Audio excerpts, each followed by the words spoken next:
साहब सतनाम महाभारत पाठ 2। महानुभावों, वास्तव में मनुष्य को कोई कर्म नहीं बांधता, कर्म से जुड़ी आशाएं बांधती है। आशा ही बंधन है। वह कैसे?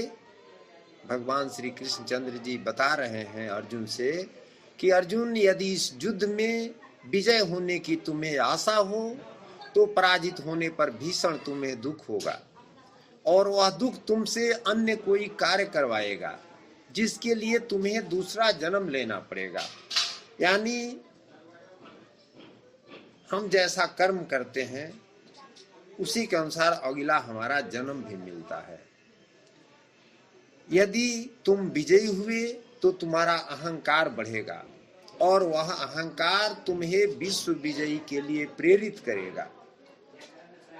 यानी किसी कार्य में हमें सफलता मिलती है तो हमारा मन बढ़ता है और हम फिर दूसरे कार्य में सफल होना चाहते हैं। इसी तरह से धीरे धीरे सफल होते होते हम चाहते हैं कि पूरे संसार का हम मालिक बन जाएं।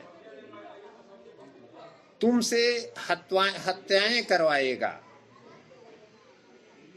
और उसका पाप तुम्हें बांधेगा, और जब हम सारे संसार पर कब्जा करना चाहेंगे, लड़ाइयां करेंगे, तो उसमें हत्याएं होगी। इसलिए भगवान कृष्ण अर्जुन से समझा रहे हैं कि तुम्हारा अहंकार बढ़ते जाएगा विजयी होने पर, और पाप बढ़ते जाएगा। विचार करो, यदि तुम्हें इस युद्ध में ना विजय का मोह हो और ना पराजय का भय, तो इस युद्ध के अंत में तुम्हें सुख प्राप्त होगा या दुख प्राप्त होगा। अर्जुन कहते हैं कि अगर विजय का मोह नहीं हो और पराजय का दुख नहीं हो तो न हमें सुख ही प्राप्त होगा और न ही दुख ही प्राप्त होगा। लड़ाई के अंत में हम एक समान रहेंगे। और सतगुरु यही समझा रहे हैं कि हर परिस्थिति में हम एक समान रहें, क्योंकि यह मृत्यु लोक है। यहाँ सुख दुख दोनों होता है। कहा भी गया है, सुख दुख है पल भर की माया, कवि को बालक ने समझाया, है अनंत का तत्व प्रश्न यह, फिर क्या होगा उसके बाद। यानी ये संसार में कभी सुख होगा दुख होगा, ऐसे होते रहेगा, इसका अंत नहीं है। भगवान कहते हैं अर्जुन से कि अर्थात तुम्हारा सुख दुख, हताशा निराशा, अहंकार युद्ध के कारण नहीं, युद्ध के साथ तुमने जो आशाएं बांधी है उसके कारण है। यानी जो सुख दुख है, हम लोग जो आशा रखे हैं संसार में, उसके कारण है। दरिया साहब कहते हैं कि जानत नर मृत्यु लोक सुख पाई, ताते भूल रहा दुनियाई, सतगुरु आगे सुख बहु तेरा, सतपद का जो करे निमेरा। यानी हम संसार में आशा लगा करके कर्म करते हैं, कभी सुख मिलता है कभी दुख, लेकिन सतगुरु कहते हैं कि संसार में सुख नहीं है, पल भर के लिए है। इसलिए हम सतपथ पर जब चलेंगे, सत्य पुरुष परमात्मा का ध्यान करेंगे, तब हमें सदा के लिए सुख मिलेगा। अर्थात सुख दुख को समान मानकर लाभ हानि जय पराजय का विचार किए बिना यदि आप युद्ध करेंगे तो पाप के भागी नहीं बनेंगे। इसी को कर्म योग कहते हैं। यानी हम कर्म करें, अच्छा कर्म करें, सोच विचार कर करें, उचित कर्म करें, लेकिन लाभ हो या हानि हो इसके बारे में न सोचें। हर पल का फल मिलता है, इसलिए अपना कर्म मन लगा करके करें। सांख्य का ज्ञान प्राप्त कर लेता है जो मनुष्य फल का त्याग करके कर्म करता है, वह सांख्य का ज्ञान प्राप्त कर लेता है। वो जान लेता है कि मैं शरीर नहीं आत्मा हूं, शरीर नहीं केवल एक आत्मा हूं, शरीर के मोह और अनुभव केवल मृत्यु तक है। अर्थात वास्तविक नहीं केवल माया है। उसके लिए कर्म योगी बनना सरल हो जाता है। महानुभावों, जैसे हम संसार परिवार में रहते हैं, हमारा किसी प्रिय की मृत्यु हो जाती है तो हम उसके साथ मरते नहीं हैं, और जो भी परिवार में है अगर उससे हमें पटता नहीं है तभी उसके साथ हमें रहना पड़ता है। यह समझाने के बाद अर्जुन कहते हैं भगवान कृष्ण से जे किंतु माधव कार्य से बंधन निश्चित है तो संसार का त्याग करना उचित नहीं है। कह रहे हैं कि कार्य करने से बंधन है तो हम संसार का त्याग ही न करके संन्यास ले लें। तो भगवान समझा रहे हैं कि अर्जुन जो तुम कह रहे हो इसी विचार का परिणाम है कि आज ये युद्ध हो रहा है, तुम युद्ध करने जा रहे हो। विचार करो, जब सद्गुण से भरे लोग कर्मों का त्याग कर देते हैं तब अधर्म से भरे लोग ही संसार चलाते हैं। यदि महामहिम भीष्म पितामह ने संसार का त्याग न किया होता तो आज अधर्म इतना बढ़ता नहीं, और यदि तुम्हारे पिता पांडु ने संन्यास न लिया होता तो आज भ्राता युधिष्ठिर सुख से राज कर रहे होते और अपनी प्रजा को न्याय और धर्म का ज्ञान दे रहे होते। परंतु सच्ची बात तो यह है कि सद्गुण से भरे लोग ही संसार को लाभ दे सकते हैं, किंतु वो ही संन्यास का विचार करते हैं। यानी जो सद्गुणी लोग हैं वही जो है सो राज का चला सकते हैं, वही न्याय कर सकते हैं। लेकिन जिसके अंदर सद्गुणी गुण उत्पन्न होता है वे संसार को त्याग देना चाहते हैं और त्याग देते हैं। जैसे जल तो भाप बनकर उड़ जाता है और कीचड़ वही पड़ा रहता है, वैसे ही सद्गुणी सज्जन लोग तो संसार का त्याग कर देते हैं और तमस से भरे अधर्मी लोग ही संसार में कार्य करते हैं। जैसे आजकल भी वैसा ही हो रहा है, जो भी शासक बनते हैं उसमें सद्गुणी कम लोग होते हैं और शासन चलाते हैं तो उसमें सद्गुण नहीं है, अधिक उन लोगों में रजोगुण और तामस गुण है। इसी कारण से संसार में पाप और अधर्म बढ़ता है। किंतु कर्म योगी इस विचित्र स्थिति से सारे संसार की रक्षण करता है। कर्म योगी फल की आशा का त्याग करता है किंतु कर्मों का त्याग नहीं करता है। यानी हमें कर्म योगी बनना है, फल की आशा नहीं करना है, लेकिन उचित कर्म करना है। इसी संसार में रहता है, सन्यासी की भांति सारे कार्य करता है किंतु उनमें लिप्त नहीं होता। कर्मयोगी अपनी संतानों से, स्वजनों से, प्रजा से कोई उपेक्षा या आशा नहीं रखता, स्वयं उसे सन्यास का लाभ होता है किंतु समाज को संसार की भांति लाभ देता है। महानुभावों, यह बात सुन करके अर्जुन भगवान से कहते हैं कि भगवान मनुष्य अपनी संतानों की सुख के लिए श्रम करता है, उनका जन्म देता है, पालन पोषण करता है, पढ़ाता लिखाता है। वे संतान से सुख की अपेक्षा क्यों न रखे। भगवान कहते हैं कि अर्जुन, मनुष्य अपनी संतानों के लिए जो भी करता है वो व्यापार करता है या प्रेम। यानी हम लोग अपने पुत्र को जो पढ़ाते लिखाते हैं, ज्ञान देते हैं, संस्कार देते हैं, तो उनसे व्यापार करते हैं या प्रेम के चलते करते हैं। अर्जुन कहते हैं कि प्रेम माधव, यानी प्रेम के चलते ही कोई भी माता पिता अपने पुत्र को लालन पालन पोषण करता है, शिक्षा दीक्षा देता है। भगवान कहते हैं कि तो फिर अपनी कार्यों के प्रति फल की इच्छा क्यों पार्थ। भविष्य का लाभ तो व्यापार में देखा जाता है, प्रेम में नहीं। जो मनुष्य अपनी संतानों का चरित्र निर्माण उचित रूप से करता है, संतानों को प्रेम तथा धर्म का संस्कार देता है, उसकी संतानें भी मनुष्य को प्रेम और सुरक्षा अवश्य देती है। संतानों के कर्म स्वजनों के व्यवहार उनके कर्म है पार्थ। जब उनके कर्मों पर हमारा कोई अधिकार नहीं होता तो उसे आशाएं और अपेक्षाएं रखने का क्या प्रयोजन। भगवान कहते हैं, यदि गहन विचार करोगे पार्थ तो शीघ्र ही यह जान लोगे, जीवन में ऐसा कोई कार्य नहीं है जिसके साथ आशाएं और अपेक्षा जोड़ना उचित हो।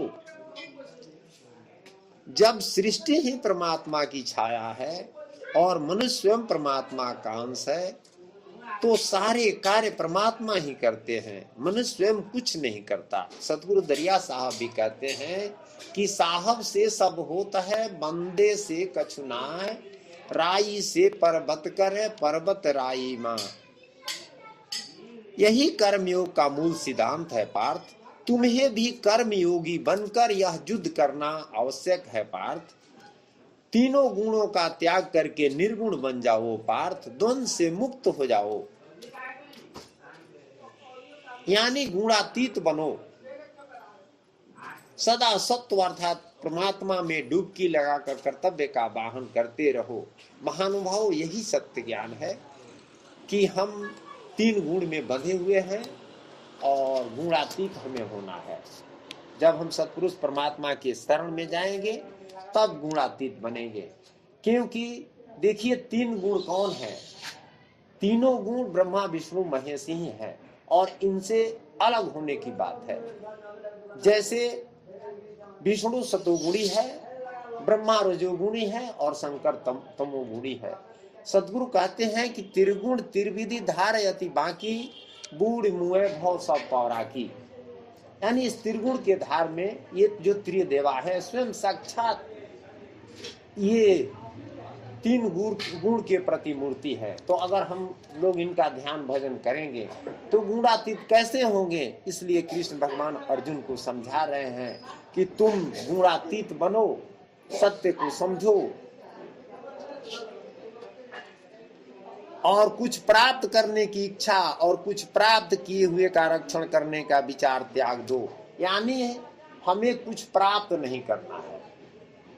आत्मा को सब कुछ प्राप्त है और संसार का जो भी चीज मिलता है सब छूट जाता है। इसी पर कहा गया है कि भूखा भिखारी कोई नहीं, सबकी गठरी लाल, गांठ खोलन की विधि न जाने, ताते भय कंगाल। यानी हमें कुछ प्राप्त नहीं करना है, संसार को छोड़ना है। संसार के जो 24 तत्व से ये शरीर बना है उससे जो है सो अनासक्त होना है, तब हम आत्मिक बनेंगे। अपने आत्मा को तब हम स्वतंत्र करेंगे। स्मरण रहे पार्थ, तुम्हारा अधिकार तो केवल कर्म करने में है, फल तो ईश्वर के हाथ में है। ना ही कर्म से भागना उचित है और ना ही कर्म के फल की आशा रखना उचित है। यानी कर्म करने से भागना भी नहीं है, क्योंकि यह कर्म भूमि है, हमें तो कर्म करना ही पड़ेगा, लेकिन फल की आशा नहीं रखना है। जैसे हम लोग बिना आशा के कोई कर्म नहीं करते हैं, तो सदगुरु कहते हैं कि आप निष्काम भाव से कर्म करें, फल तो जरूर मिलेगा। अच्छा कर्म करेंगे अच्छा फल मिलेगा। जो फल का त्याग करे, कर्म का त्याग नहीं करे, ऐसे कर्मयोग को कैसे जाना जा सकता है माधव? अर्जुन पूछते हैं। भगवान श्री कृष्ण चंद्र बता रहे हैं कि सुनो पार्थ, जो स्वाद से छूटने के लिए भोजन का ही त्याग कर देता है, वास्तव में उसके मन से स्वाद की लालसा कभी जाती ही नहीं। उसे दोहरी हानि होती है। एक तो निर्बल हो जाता है, परमात्मा को प्राप्त करने का जो कार्य होता है उसे वह नहीं कर पाता। दूसरा, सदा ही उसका मन स्वाद की लालसा से भरा रहता है। इसलिए भोजन का त्याग करने से उत्तम है स्वाद की लालसा का ही त्याग कर दिया जाए। कर्मयोगी अपने मन की सारी लालसाओं को खींच लेता है, जीवन को कर्तव्य मानकर कार्य अवश्य करता है, किंतु कर्मों से जुड़ता नहीं। अर्थात जो व्यक्ति अपने कार्यों से आशाएं और इच्छा नहीं रखता, उसी के कार्य पूर्ण होते हैं। एक तो असफलता से दुखी होकर जिसका मन डोलता नहीं, एक सफलता से खुशी होकर जिसका मन सर्वश्रेष्ठ नहीं मानता, ऐसा ही व्यक्ति को कर्म योगी कहते हैं। ऐसा व्यक्ति जीवन में बार बार सफल होता है। महानुभावों, फल की आशा से कामना प्रकट होती है।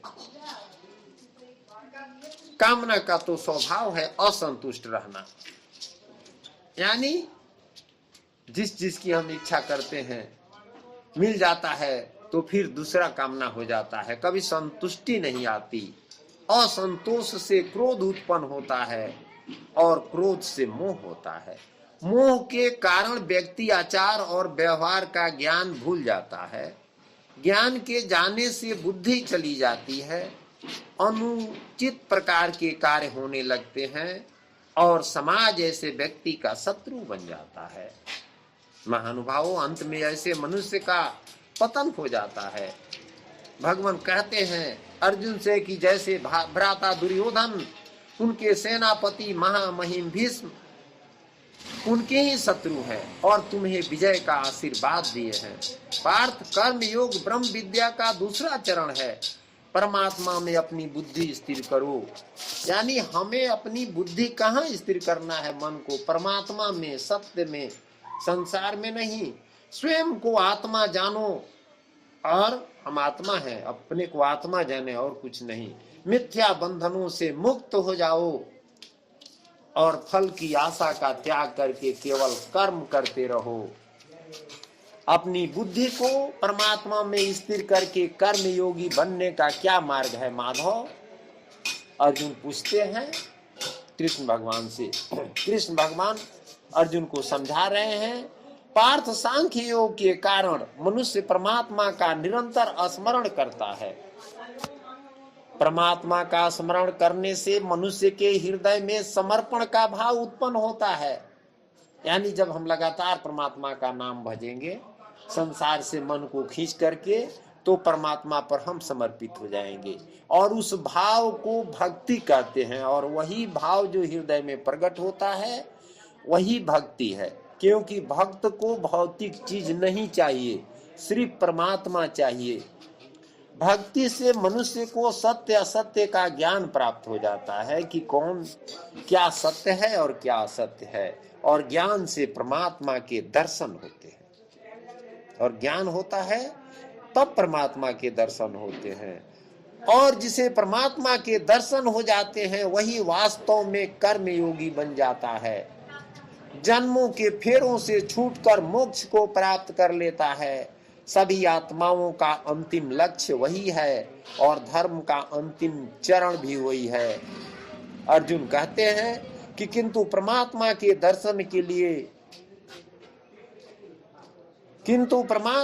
दर्शन किए बिना हम अर्पण कैसे कर सकते हैं? भगवान समझा रहे हैं अर्जुन को कि परमात्मा के दर्शन हेतु अपने आंखों पर बंधे लालसा, अहंकार, क्रोध और पूर्वाग्रह की पट्टियों को उतारना पड़ता है।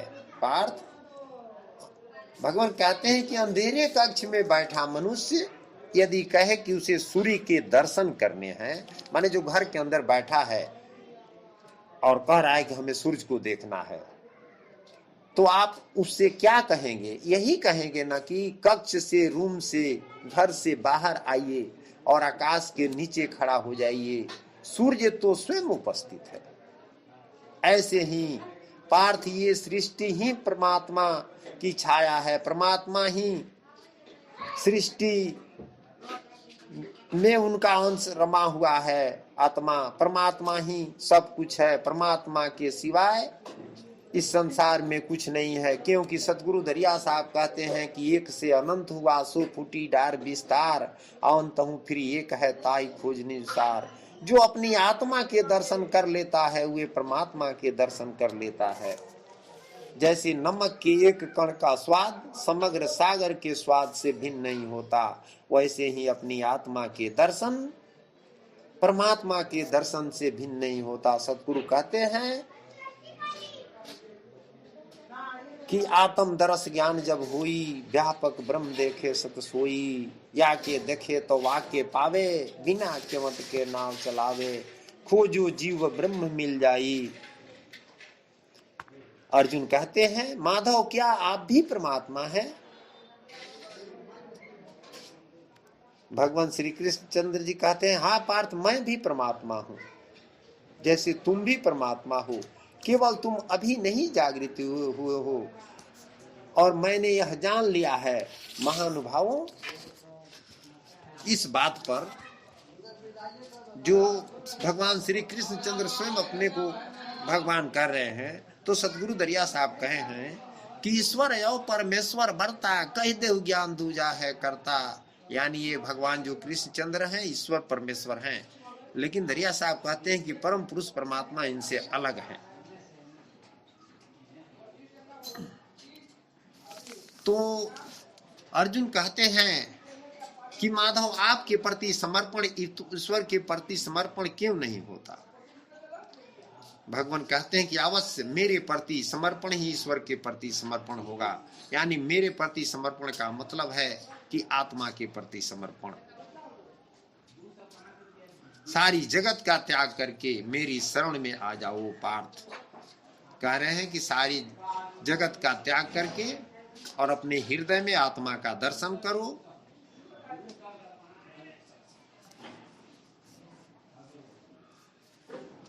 भगवान समझा रहे हैं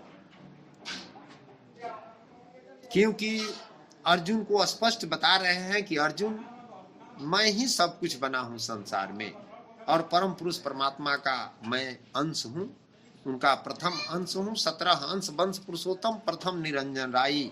तो वही भगवान श्री कृष्ण चंद्र जी अर्जुन से कहते हैं कि अवश्य मेरे प्रति समर्पण ही ईश्वर के प्रति समर्पण है। सारी जगत का त्याग करके मेरी शरण में आ जाओ पार्थ। मैं ही संसार हूँ, मैं संसार का प्रत्येक कण हूँ, मैं ही सूर्य हूँ और मैं ही चंद्र हूँ, मैं ही नक्षत्र हूँ और मैं ही सभी ग्रह हूँ। मैं सूर्य से भी अधिक पुरातन हूँ और किसी अभी खिली कली से भी नया हूँ। मैं ही सारे मनुष्य हूँ, मैं ही स्वर्ग और नरक के धारण करने वाली शक्ति हूँ, मैं ही दुर्योधन हूँ और मैं ही अर्जुन भीम हूँ। यानी सब कुछ अपने को बता रहे हैं। वो अर्जुन कहते हैं कि वो कैसे संभव। माधव आपका जन्म तो मैं अपने जीवन काल में देखा है। अभी आपकी माता जीवित है जिसके गर्भ से आपने जन्म लिया। आप पुरातन और अविनाशी कैसे हो सकते हैं। महानुभाव इस बात पर भगवान बता रहे हैं कि तुम शरीर देख रहे हो और मैं आत्मा की बात कर रहा हूँ। महानुभाव यहाँ जो भगवान कहे हैं कि सब कुछ मैं हूँ, तो सब में जो आत्मा रमा है उसकी बात कर रहे हैं। दरिया साहब भी इस बात को समझाए हैं कि आत्मा सबकी एक है, चाहे भगवान राम की हो या कृष्ण की हो या आपकी हो या हमारी हो। दरिया साहब कहे हैं कि जसमय तस्ते देख विचारी, सुझे ना बिनु दीपक अंधियारी। तो यही भगवान कृष्ण चंद्र कह रहे हैं अर्जुन से कि तुम शरीर देख रहे हो, मैं आत्मा की बात कर रहा हूं। मेरे अनेक जन्म हुए हैं पार्थ, मैंने अनेकों अवतार धारण किए हैं। कितने शरीर बने हैं मेरे और इसी मिट्टी में मिले हैं, और आगे भी मैं बार बार जन्म लूंगा। जैसे सब हर मनुष्य जन्म लेते हैं, वैसे भगवान राम भी बार बार जन्म लेते हैं। भगवान कहते हैं कि जब जब धर्म की हानि होती है, जब जब अधर्म में वृद्धि होती है, तब मैं सत्पुरुषों के उद्धार के लिए, अधर्मियों के विनाश के लिए और धर्म की पुनः स्थापना के लिए जन्म लेता हूँ। प्रत्येक युग में होता आया है और आगे भी ऐसा होता रहेगा। मैं ही अविनाशी आत्मा हूँ,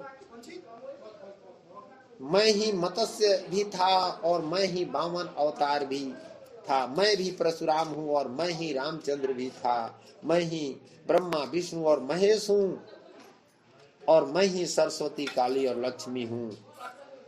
मैं ना पुरुष हूँ ना स्त्री हूँ, ना ही नपुंसक हूँ। मैं ना शरीर हूँ ना शरीर के अंग हूँ। मैं ज्ञान हूँ, सृष्टि हूँ, मैं चैतन्य आत्मा हूँ। महानुभावों, भगवान स्पष्ट समझाए हैं कि जैसे आपकी आत्मा है वैसे मेरी आत्मा है, और जो है सो सबकी आत्मा परम पुरुष परमात्मा का अंश है। और भगवान श्री रामचंद्र जी उनके प्रथम अंश हैं। दरिया साहब कहते हैं कि 17 अंश पंच पुरुषोत्तम प्रथम निरंजन राई। महानुभावों, भगवान श्री कृष्ण चंद्र जी अर्जुन से कहते हैं कि मैं कुछ नहीं हूं और मैं सब कुछ हूं। ऐसा प्रत्येक युग में हुआ है और आगे भी ऐसा ही होता रहेगा। अर्जुन से कहते हैं कि अर्जुन, जब तुम आत्मज्ञान प्राप्त करोगे, स्वयं को परमात्मा से जुड़ा हुआ ही पाओगे। जैसे सूरज से किरण जुड़ा हुआ है, उसी तरह से परम पुरुष परमात्मा से सबकी आत्माएं जुड़ी हुई है। तुम भी संतों की भांति स्वयं को आत्मा के रूप में देखोगे, किंतु उस पद को प्राप्त करने के लिए परमात्मा के प्रति समर्पण अनिवार्य है। महानुभावों, परमात्मा को पाने के लिए हमें समर्पण करना है। समर्पण के संबंध में भगवान समझा रहे हैं कि समर्पण किसे कहते हैं। समर्पण मन की ऐसी स्थिति का नाम है जब मनुष्य अपने सारे संकल्प का त्याग कर दे, स्वयं से किसी प्रकार का निर्णय अथवा प्रण ही नहीं ले, जिस प्रकार के कार्य उसके सामने आए उसी प्रकार का कार्य करता रहे। वास्तव में समर्पण का अर्थ होता है अपने आप को, अपने मन को, अपने बुद्धि को, ज्ञान को, इच्छा को, आशा को, अपनी भावनाओं को, अपना सब कुछ किसी को अर्पण कर देना। और ऐसा समर्पण को भक्ति कहते हैं। अर्जुन कहते हैं, माधव, पत्नी का समर्पण पति की ओर होता है, योद्धा का समर्पण सेनापति की ओर, और एक शिष्य के हृदय में गुरु भक्ति होती है। क्या ये सारी भक्तियां एक समान है? क्या सबको ईश्वर की प्राप्ति होती है? भगवान कहते हैं, नहीं पार्थ, मनुष्य जिसके प्रति समर्पित होता है उसी के रूप में ढलने लगता है। उसके मन में कोई संदेह, कोई प्रश्न जन्म नहीं लेता। किसी दुष्ट के प्रति समर्पण मनुष्य के कार्यों को दूषित कर देता है। अंगराज कर्ण ने धर्म के को जानते हुए भी राज्यसभा में पंचाली को अपशब्द कहे। क्या अपशब्द कहे? 5 पुरुषों के साथ संबंध रखती है। वेश्या होती है ऐसी स्त्रियां, वेश्या होती है ऐसी स्त्रियां। उसका कारण अंगराज का भ्राता दुर्योधन के प्रति समर्पण। इस युद्ध में उन्हें जो दंड मिलेगा, किसी जन्म या जाति के लिए नहीं, अथवा एक दुष्ट के प्रति समर्पण के लिए उन्हें दंड मिलेगा। इसलिए हे धनंजय, समर्पण उत्तम के प्रति होना आवश्यक है। इसी से मनुष्य उत्तम बनता है। महानुभावों, हम समर्पित परमात्मा के प्रति हों, तब परमात्मा हमें मिलेंगे। लोहे की माला से अपराधी बांधा जाता है, पीतल की माला से मंदिर के दीपक को बांधा जाता है, और सोने की माला को आभूषण बनाकर गले में धारण किया जाता है। पति भक्ति, स्वामी भक्ति, मित्र भक्ति, ऐसी संसार में अनेक भक्तियां होती है, किंतु सबसे श्रेष्ठ भक्ति तो परमात्मा की भक्ति होती है। परमात्मा की भक्ति को सांख्य अथवा कर्म योग से प्राप्त किया जाता है। सांख्य योग के कारण मनुष्य आत्मा को जानता है। महानुभाव, हम कैसे आत्मा को जानेंगे? सांख्य योग को समझेंगे तब। कर्म योग से मनुष्य जीवन के बंधनों से छूट जाता है, और जीवन के बंधन से हम कैसे छूटेंगे? कर्म योग को जान करके कर्म करेंगे तब छूटेंगे। और भक्ति योग के कारण मनुष्य को परमात्मा के वास्तविक रूप का ज्ञान होगा, और भक्ति योग को जानेंगे तब परमात्मा के वास्तविक रूप का हमें ज्ञान होगा। परमात्मा के ज्ञान से मनुष्य जन्म मरण के फेरे से छूटकर अपने स्वरूप को प्राप्त कर लेता है। परमात्मा में अपने आत्मा को विलीन कर देता है। जैसे जल की छोटी सी बूंद सागर में मिलती है तो स्वयं सागर बन जाती है। सतगुरु दरिया साहब कहते हैं, कौनो बूंद समुद्र में परई तो दूजा नाम नहीं कोई धरई। सब कोई जाने सिंधु अपारा, सो जल को बिलगावन हारा। इस शरीर का कोई महत्व नहीं है माधव, अर्जुन पूछते हैं भगवान कृष्ण चंद्र जी से। भगवान बता रहे हैं, समझा रहे हैं कि अवश्य महत्व है पार्थ। शरीर के माध्यम से ही मनुष्य को परमात्मा का साक्षात्कार होता है, यानी शरीर ही साधन है परमात्मा को पाने के लिए। जन्म और मृत्यु के बीच के समय आत्मा के ज्ञान में वृद्धि नहीं हो पाती।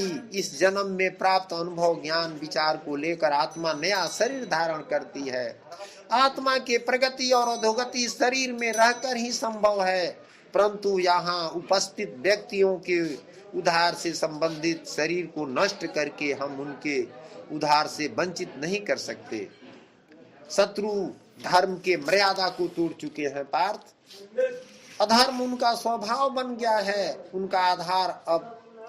उनका उद्धार अब संभव नहीं है। अपराधी के सीमा तक ही अपना उद्धार सुधार करने का अवसर दिया जाता है। मैंने शिशुपाल के 99 अपराधों को क्षमा किया था, किंतु 100 अपराधों के पश्चात उसे दंड देना आवश्यक था।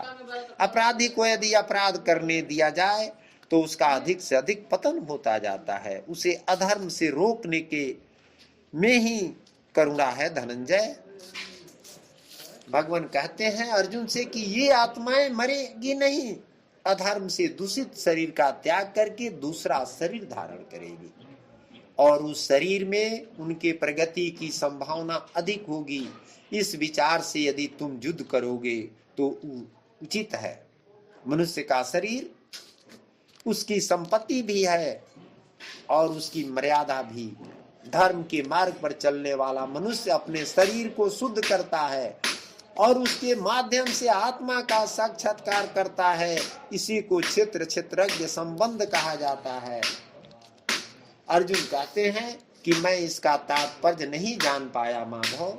जब मनुष्य ये जान लेता है उसका शरीर एक भूमि का टुकड़ा है अर्थात क्षेत्र है और वो शरीर में रहने वाला, उस शरीर को समझने वाला अर्थात क्षेत्रज्ञ है, तब शरीर के माध्यम से अपनी प्रगति जान पाता है। यानी जब तक हम अपने को शरीर जानेंगे तब तक जो है सो कर्म करते रहेंगे।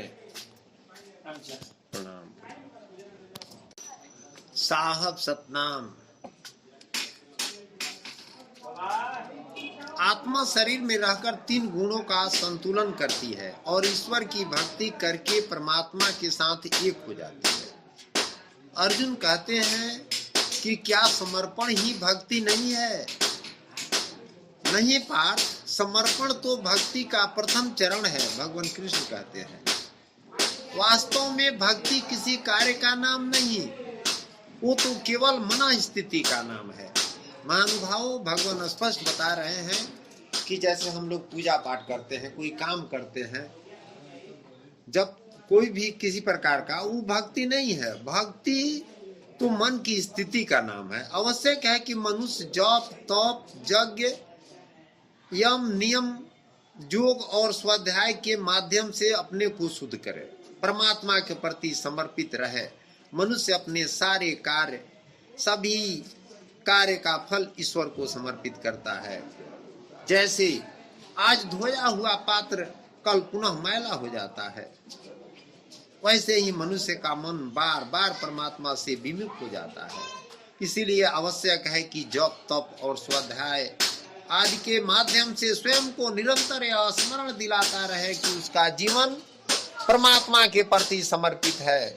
किस तट पर डुबकी लगाई जाए इसका मतलब नहीं, महत्व है डुबकी लगाने का। भक्ति योग का एक ही अर्थ है पार्थ, कि मनुष्य परमात्मा को अपना जीवन अर्पण करके अपनी भक्ति करता रहे और सद्गुण से युक्त संपत्ति को संभाल कर रखे।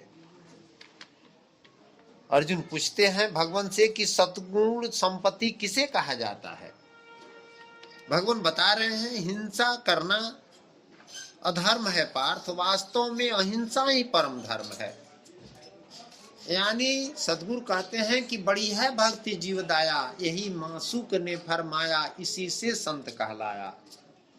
और उसके साथ सत्य, क्रोध न करना, त्याग, मन की शांति, निंदा न करना, दया रखना, सुख के प्रति आकर्षित न होना, बिना कारण कोई कार्य न करना, तेज, क्षमा, धैर्य, शरीर की शुद्धता, धर्म का पालन, अहंकार न करना, इन्हीं गुणों को सद्गुणी संपत्ति कहा जाता है।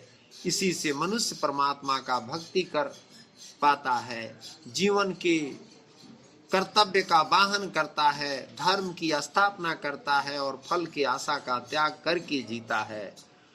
उसे मैं इस जन्म में निसंदेह संतोष देता हूँ और मृत्यु के पश्चात उसका परमात्मा में स्थान मिल जाता है। सांख्य योग के माध्यम से अर्जुन बता रहे हैं कि सांख्य योग के माध्यम से मैंने यह जाना कि मैं एक आत्मा हूँ।